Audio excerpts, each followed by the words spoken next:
into the head of the cat. Then this can be screwed onto the bottom. You will then attach that to the main body.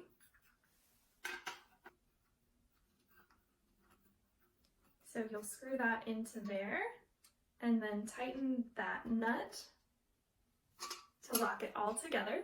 And the head of your cat will still be able to slide up and down so that you can add the birdseed. After that, you will add your rain cover right on top. And this hook will screw in there to secure it.